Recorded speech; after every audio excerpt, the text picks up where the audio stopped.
One error high performers run into is often mistaking control for trust, because they have been conditioned to believe that uncertainty is a weakness and that their value lies in having all the answers. Leadership experts define this as the illusion of certainty, where leaders use oversight to manage their own anxiety rather than the team's performance. High performers tend to choose control because of what got them to their position in the first place, themselves.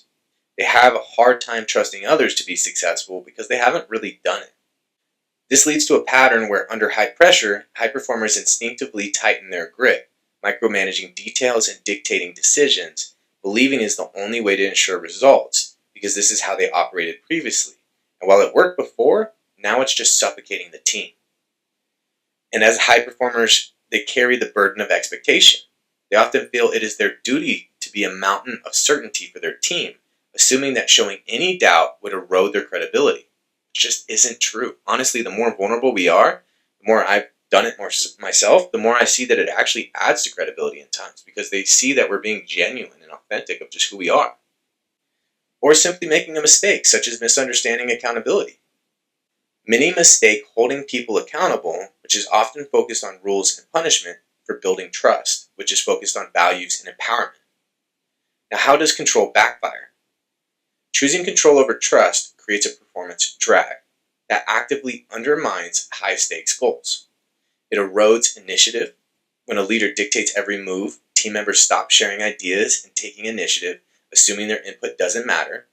This creates a culture of yes man or silent bystanders, which leads to more failures and mistakes being missed. And these things can lead to increased burnout. Command and control styles drain energy and creativity, leaving both the leader and the team exhausted. Employees in low-trust environments report 74% more stress and 40% more burnout. Another big issue is turnover of top talent. High performers do not leave because the work is hard. They leave when they feel their autonomy is limited. Research indicates that employees lacking autonomy are 43% more likely to seek new jobs within 6 months. If you take all that control away from individuals, all the autonomy, all their ability to make decisions on their own, and try and do it all yourself, you're going to lose the best people you have. You will keep all the people that agree with everything you have to say. Some of them you'll lose too, but a lot of them you'll keep. But those are actually going to get in the way of the work you're trying to do. You need people to push back, and you need good talent, and it is hard to find good people. And finally, hidden costs.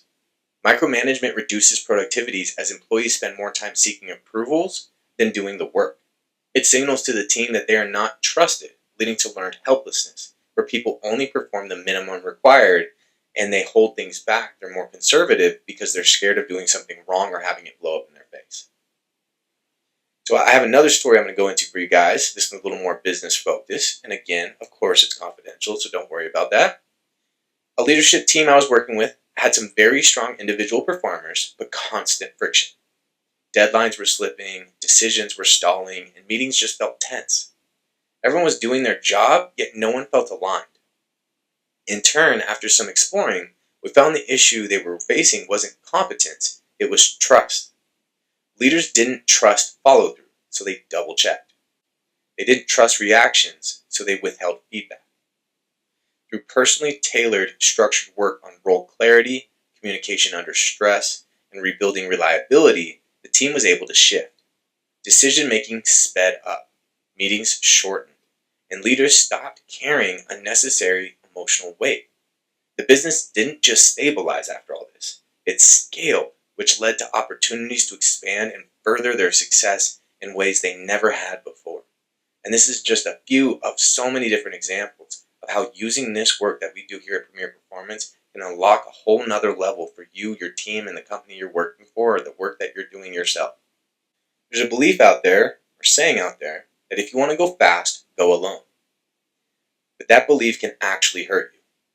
High achievers often succeed early by being self-reliant, and that same trait eventually caps performance. I know it feels backwards, but some things get us to certain points and then they stop being helpful for us, and that's what we got to be aware of. Elite performers must learn to transition from solo execution to collective execution to reach the next level. High achievers often find that the very self-reliance that fueled their early ascent becomes the primary obstacle to reaching the next level of elite performance. This transition from heroic individual to collective leader is recognized as the critical hurdle for sustainable success and one of the things we focus on most at Premier Performance. Self-reliance serves as a powerful engine for initial career growth, but it eventually creates a performance ceiling. There is an early advantage, however. High achievers succeed early through self-leadership, mastering discipline, personal goal setting, and an inner directed vision. This inner drive allows them to outpace their peers through sheer force of will and individual execution.